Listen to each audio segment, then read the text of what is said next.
Eman Stories. Hello everyone, this is Eman and welcome back to my channel. So ngayon nandito ako sa Maynaga Esplanade.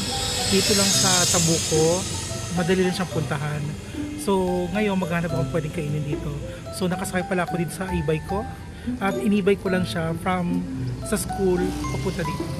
So ito yung view from my e-bike.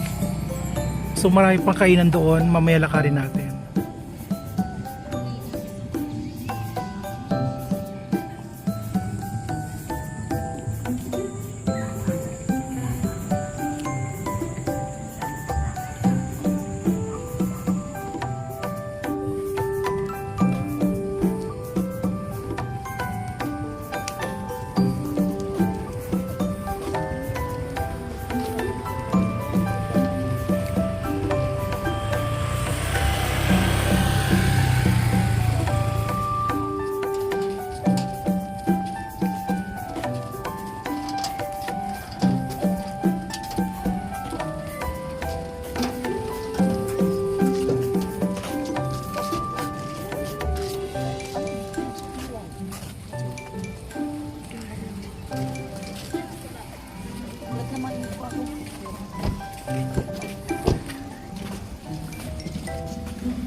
Di pa ang balong.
Eman Stories.